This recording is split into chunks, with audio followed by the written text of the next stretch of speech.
Ram Ram Hare Hare Hare Krishna Krishna Krishna Hare Hare Hare Ram Ram Ram Hare Hare.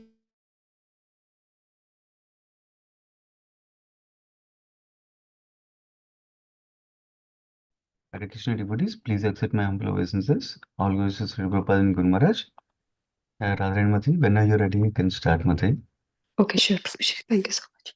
Hare Krishna to all dear devotees. Please accept my humble obeisances. All goes to Srila Prabhupada and Guru Maharaj. Om Namo Bhagavate Vasudevaya. Om Namo Bhagavate Vasudevaya. Om Namo Bhagavate Vasudevaya. Narayanam Namaskrityam Naram Chaiva Narottamam Devim Saraswatim Vyasam Tato Jayam Udirayet. नष्टप्रायेषु अभद्रेषु नित्यं भागवत सेवया भगवते उत्तमश्लोके भक्तिर्भवति नैष्ठिकी. Today we are reading from Srimad Bhagavatam, Canto 4, Chapter 14, The Story of King Vena, Text 35. Text 35. After all the sages returned to their respective hermitages, the mother of King Vena, Sunita, became very much aggrieved because of her son's death. She decided to preserve the dead body of her son by the application of certain ingredients and by chanting the mantras, Mantra Yojana. Text 36. Once upon a time, the same saintly person, after taking their bath in the river Saraswati, began to perform their daily duties by offering the oblations into the sacrificial fire. After this, sitting on the bank of the river, they began to talk about the transcendental person and his pastimes.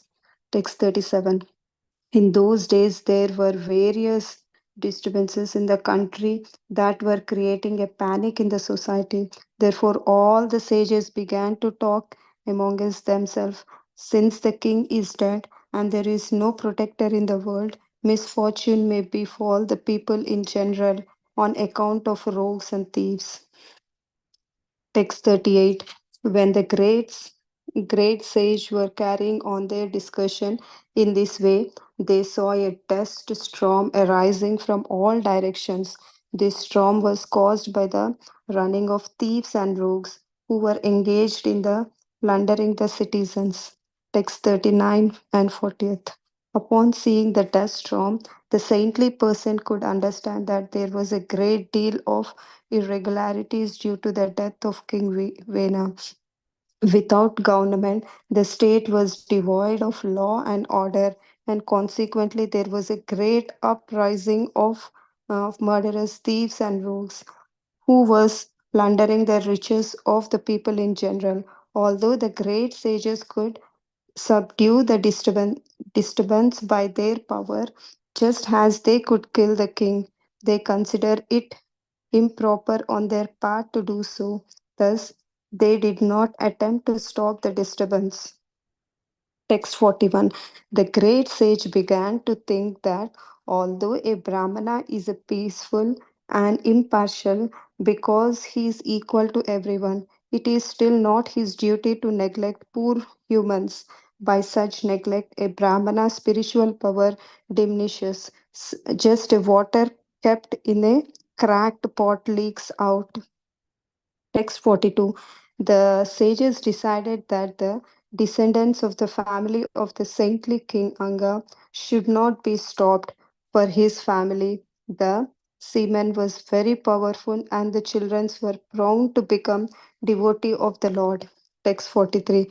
After making a decision, the saintly person and the sages churned the thighs of the dead body of King Vena with great force and according to the specific method. As a result of his churning, a draft like person was born from King Vena's body. Text 44.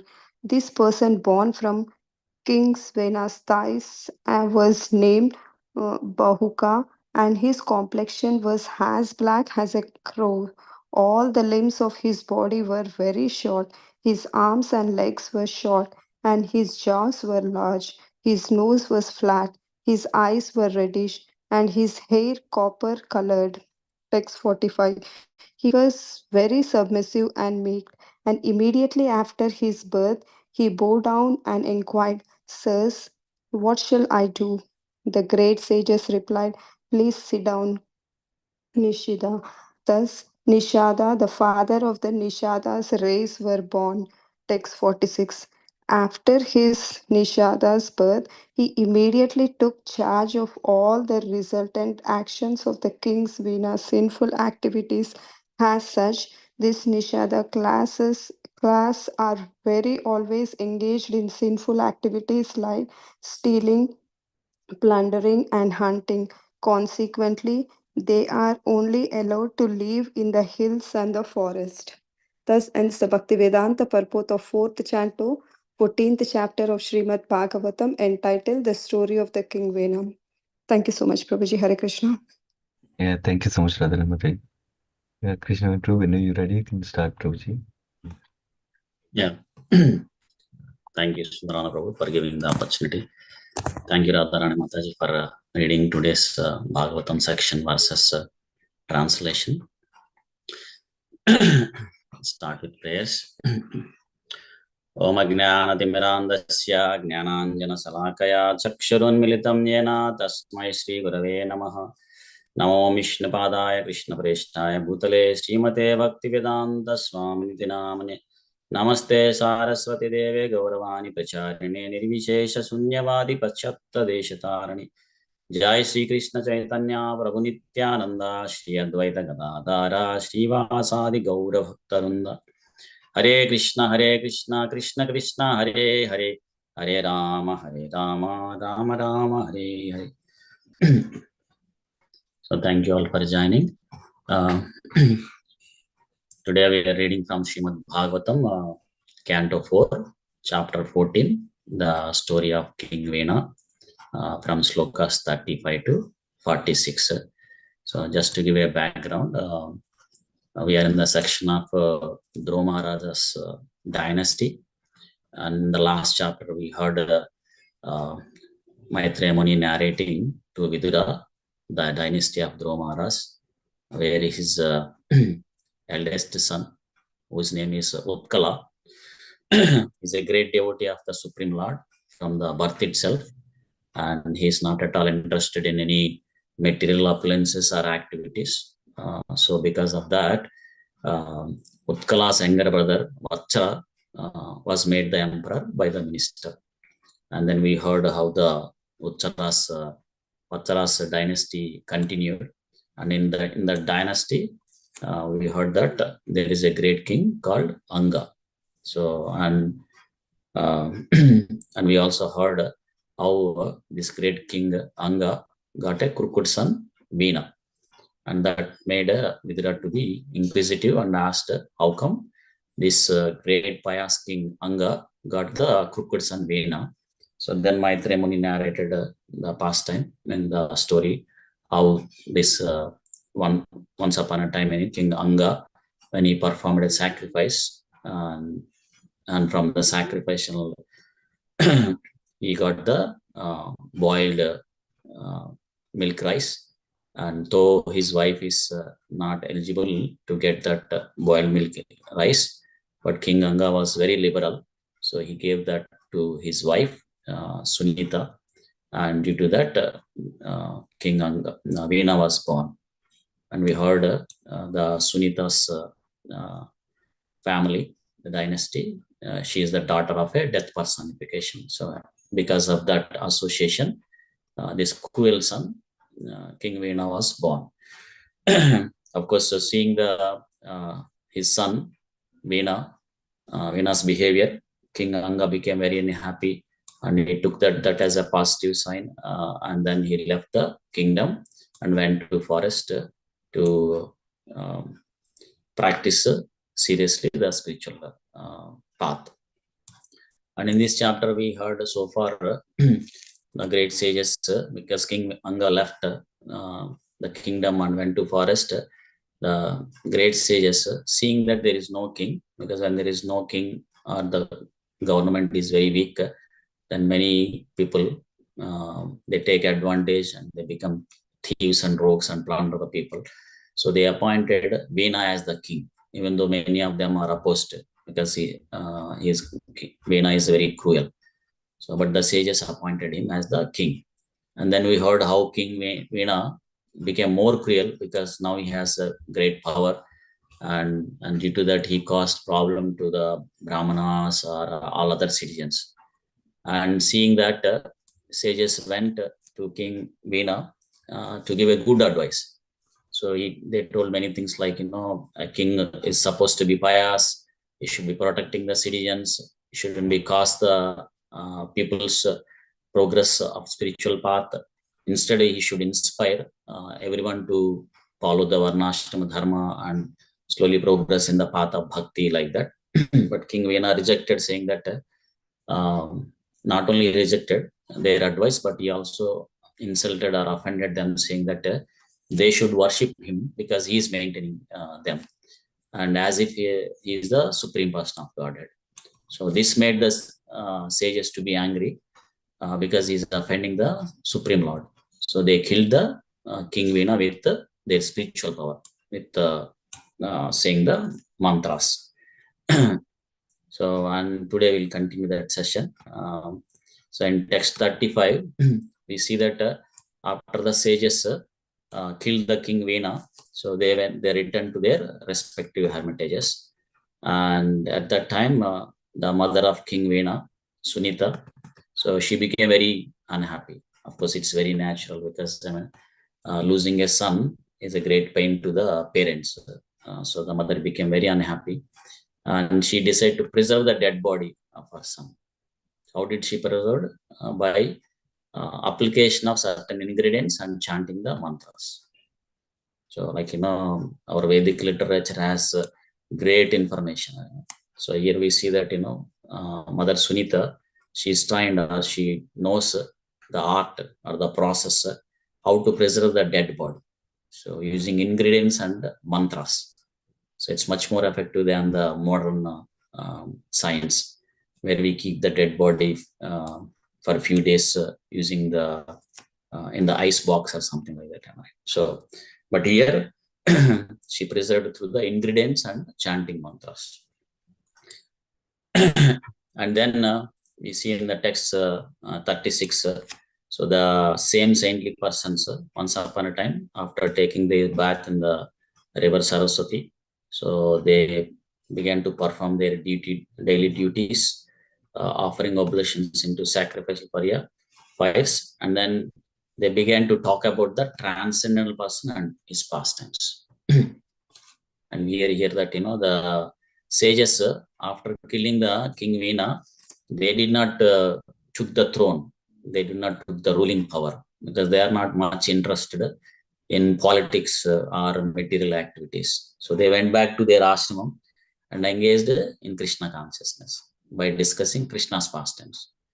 Because the great saintly personalities, they derive more blissful or more pleasure in discussing Krishna Katha than the material appearances are like that. Krishna also mentions in Bhagavad Gita, right? Bodhayanta parasparam.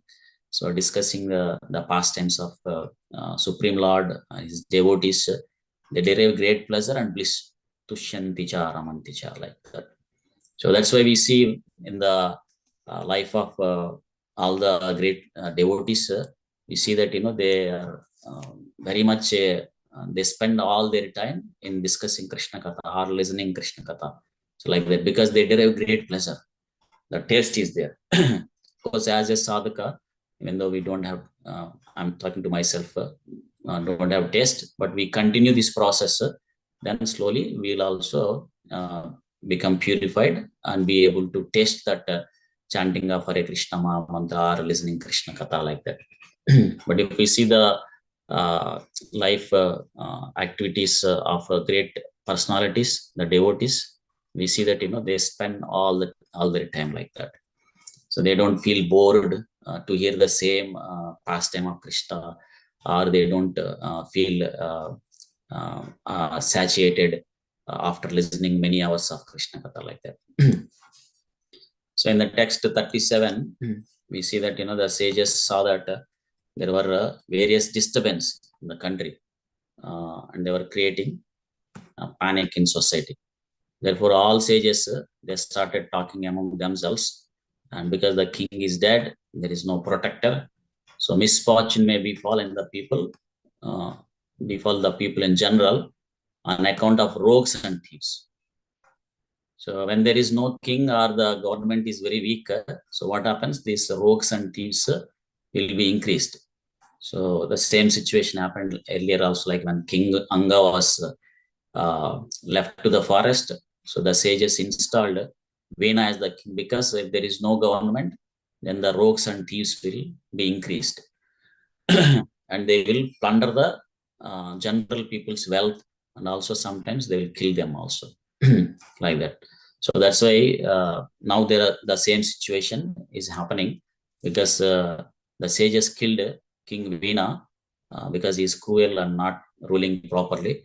So, and since there is no king and there is no protector, so the same thing is happening. The rogues and thieves are increased. And due to that, there is no safety to the citizens' wealth, or even to their life also. And Prabhupada mentions in the purport that though the saintly people, though they don't have any business with the political affairs, but still they want to help the general people to progress in the path of bhakti. Because if there is no government and some people becomes, the rogues and thieves are increased and they cause distress to the general people, then it's not possible for them to, or it's very challenge for them to practice Krishna consciousness. So the people are in distress condition, then it's very difficult. Like I remember, like when some of the Srila Prabhupada's disciples went to South Africa to preach Krishna consciousness, and during that time, there are from past couple of years, there were no rains in that area. So and people, because there is no rain, there is no crops, no food grains, and people were struggling, starving. So that's why though the disciples of Srila Prabhupada, they were preaching, but many of them, people are not showing much interest. And they mentioned that, since the people are starving due to the food scarcity, so how can they take up Krishna consciousness? The primary need is for them is to resolve from the distress condition. And then by the guidance of Srila Prabhupada, the devotees did a Sankirtan. I mean, of course, they do every day, but they performed a Kirtan continuously. So after 3 days, then there was a rains, and due to that, again the crops were flourished, and then people got grains, and this also made people's distress condition is reduced, and also the people's faith in the process became strong. So they started taking up of the Krishna consciousness. So same thing even in the family life, like when the husband and wife are not cooperating or fighting each other, then if it is in the distress condition, then it's difficult for a grostha or husband and wife also to progress in the path of bhakti. So it's very important even in the family relationship, both husband and wife to cooperate each other and then progress in the path of bhakti. So here also the concerns of the sages is because the people are in distress condition, so they are not able to progress in the path of bhakti. So and that's where the sages are concerned. So in the text 38, when the great sages were carrying on their discussion in this way, so at that time they saw a dust storm arising from all directions. It's because of the running of the thieves and the rogues who are engaged in plundering the citizens. So there is always a group of people, looking for an opportunity how to plunder the general people's wealth and also to harm them. So when there is no law and order, then we see that these people will increase, because the conditioned living entity in this material world, they always look for an opportunity to satisfy their senses. So of course, when some people, their sinful tendencies more, then they becomes thieves and rogues, and they cause great harm to the general people. And this tendency of cheating the people or causing trouble to others can be reduced through the two ways, like one using the Shastra weapons, and the other is using the Shastra, the Vedic knowledge. So generally the Brahmanas using their Shastra, the Vedic knowledge, they would educate the general people so with the Vedic knowledge, so that their good qualities will arise slowly by following the education, the knowledge. So if they follow, then their good qualities will increase and their ethics, morality would increase. So then they would not, or at least their tendency or to cause harm, to perform the sinful activities will be reduced. So then generally that is the symptom of education. Of course, the modern education is different. So as the people are getting more educated in the modern science, their tendency of cheating might be increasing because they might be using this knowledge in doing the bigger scams or larger amounts like that.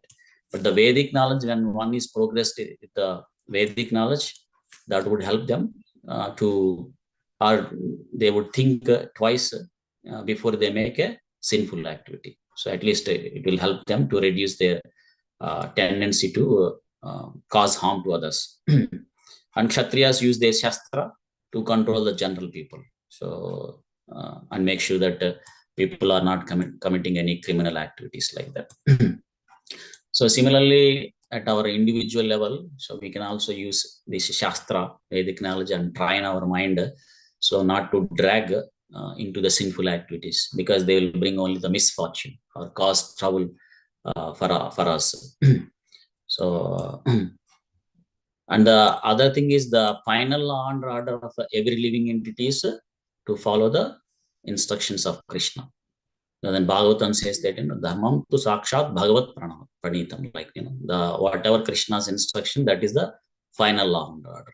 So even every country or state may have a different rules and regulations, the law and order, but for all the living entities, because we are all part and parcel of Krishna, so it is the law and order for us, or the final instruction for us is to follow the instruction of Krishna.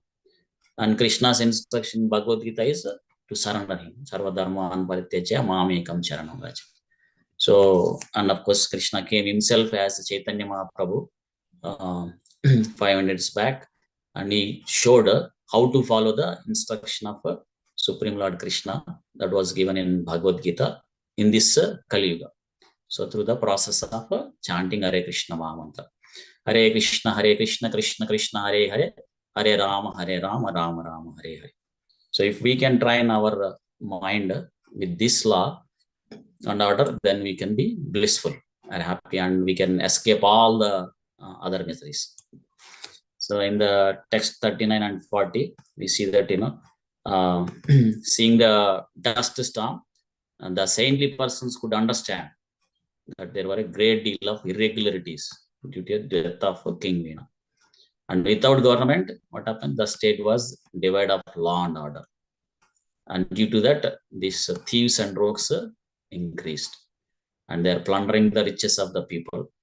And here we see that the great sages could subdue the disturbance by their powers. They can kill these rogues and thieves with their spiritual power. Or how they killed King Venu, they can do the same thing, but they consider it is improper to do from their part. So that's why they did not attempt to do it. Because that's the duty of the Kshatriyas, to punish the thieves and rogues. So here, the Kshatriyas' duties are Kshatriyo hi prajaraksham, so to protect the citizens. And for that, if they have to apply any violence, they will do it. So they will use their Shastra, the weapons, and control these thieves and rogues.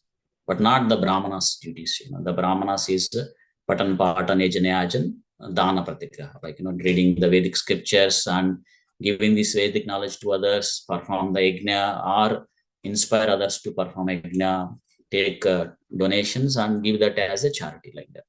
So that's why here the Brahmanas did not do of killing these thieves and rogues.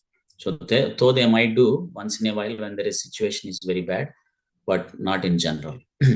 So here from Ramayana also, right? When Vishwamitra is performing yajna, and these two demons like Marichi and Subahu, they're causing disturbance. Then Vishwamitra went to Dasharatha Maharaj, who is Kshatriya, to protect the yajna and punishing the demons. So then we hear our Lord Ramchandra went there and killed Subahu, and then also protected the yajna like that. And then in text 41, we see that the great sages began to think, although Brahmana is peaceful and impartial, equal to everyone, still not his duty. It is still not his duty to neglect poor humans, because if they neglect like that, Brahmana's spiritual power diminishes. And there is the analogy he is given: water kept in a cracked pot, it leaks out. And Prabhupada mentions that the society is divided into four groups, right? Brahmana, Kshatriyas, Vaishyas, and Sudras. And Brahmanas are considered topmost because they are very advanced in spirituality. And they are not much interested in the material activities. But still, when there is some disturbance, they should step into that and then correct the situation. Otherwise, what happens? Their spiritual power will diminish. So that's what it mentions.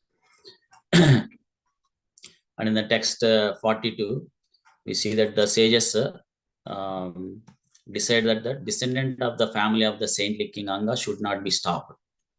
So because the semen in this family is very powerful, and whoever comes in this dynasty, the children, they are prone to become devotee of the Lord. So, and Prabhupada mentioned that the saintly persons consider very wisely to protect the semen of the that's coming from the dynasty of Dhruvaras, King Angas. So, and Prabhupada mentions this is called Amogha Virya. The purity of hereditary succession is called Amogha Virya. And Maharaj Anga is very saintly personalities. So they thought his semen should not be stopped. And King Anga's, the King Vena's body is the result of King Anga's semen. So that's why, though King Anga is dead and King Vena is dead, so they wanted to use his body to produce the another personality. And Prabhupada mentions that so it's very important to observe or to keep the purity of parents. The parents should be very pure, so that in that way the kids whoever is coming in that dynasty, in that family, will become very good. So that's why it is always stressed that the devotees or the general population, like especially Brahmana, Kshatriyas, Vaishyas, should observe the purificatory process, the samskaras, beginning with the Garbhadana samskara. So then the kids, the children that are coming in that family would be prone to the devotees, or they will have many good qualities. So that's why the devotees suggest that when husband and wife they are planning for a child, so then it is suggested both chant very nicely and take the blessings of the devotees, and then have a physical union, so that then one can expect a good soul. So when that good soul will come in their family, that kid can give a great joy to the parents also. Not only he helps the others, but also he can give great joy to the parents. And in the text 43, so after making decisions, the saintly persons churned the thighs of the dead body of King Vena with great force according to a specific method. And what is the result of that? A dwarf-like person was born from the king's Vena's body. And Prabhupada mentions that this is the art or the skill that these sages has it. By churning the thighs of a dead body, they can bring another person. And this also, Prabhupada mentions, this also shows that the spirit soul is not same as the body. So spirit soul is different or separate from the body. And here the great sages and the saintly personalities by churning the dead body, they could bring the another body. Of course, they were not able to bring the King Vena back to life, because King Vena, as a result of his actions, he moved to another body. So they brought another personality from the body of the King Vena's dead body. So, and this is the art, this is the process. So one should not think that, this is not possible, or how can it be like that. So this is a process which one should, if they know that, they can do it. And we hear a similar pastime in the another section of Bhagavatam, in the 9th canto also, where Nimi Maharaj, when he was cursed to die by Vasishtha Mahamuni, and of course Nimi Maharaj left the body, focusing on Supreme Lord. He went back home, back to Godhead, but his dead body was there, and same situation, because there is no law and government, there is no law and order. So the sages at that time, they also thought that, the thieves and rogues will increase. There is no government. So they churned the same process. They churned the King Nimi's body, because they wanted to continue the King Nimi's dynasty, because King Nimi is a great devotee of the Supreme Lord. And as a result, we see that, Janaka was born. So they enthroned him as a king. Since he was born in an unusual way, his name, they named him as a Janaka. Of course, he is not the same Janaka Maharaj we hear in Ramayana as the father of Mother Sita Devi. So this Janaka Maharaj is different. And in the text 44, we see that the person who was born King Vena's Thai is named as a Bahuka. And his complexion, we see that, is very black, crow, like a crow. And his limbs were short, arms and legs were short, and his eyes were reddish, his hair were copper colored, like that. So basically he's looking very ugly. And then in the text 45, we see that, is very submissive and meek, and he bowed down after his birth, and he inquired what should he do, and the sages were told that, sit down, and it's a Nishada. So he's the father of the Naishada Ras. Of course, we hear in the Ramayana also there is a Nishada dynasty, where King Guha came from that dynasty. And with that, we can also understand that even though people who belongs to the sinful dynasty, the race, which is very sinful, but they can also become great devotees with the mercy of the pure devotees, the advanced devotees, and by following the process of the Krishna consciousness. Like there are many examples, right? With the association of Srila Prabhupada, by the mercy of Srila Prabhupada, many Western hippies, they became great devotees. And in the last sloka of today's section, and the last sloka of this chapter, we see that after Nishada's birth, he took charge of all the resultant actions of King Vena's sinful activities. So that's why you see that, the Nishada class are always engaged in sinful activities, stealing, plundering, hunting, and consequently they are only allowed to live in the hills and forest. So they are not allowed to live in the villages or cities. They are allowed to live in the hills and forest, because they are very sinful personalities. But still, this process of Krishna consciousness is very effective. Even though one is very sinful, when they take up this process of Krishna consciousness, all their sins will be burnt away. Karmani nirdhati chakintu bhakti vijam. Bhakti bhajan, like, they will be burnt away. And then they become purified, and all the good qualities will rise, and then they can go back home, back to Godhead with this process. So I'll pause it here, and the next session we can see how the sages chant the King Vena's dead body further, and we hear about the Prithu Maharaj and his activities and all the pastimes. So I'll pause it here. Thank you all for giving this opportunity. Granara Srimad Bhagavatam ki jai, Srila Prabhupada ki jai. Hare Krishna Prabhu. Yeah, thank you so much, Krishna Prabhuji. Wonderful class, Prabhu. Hare Krishna.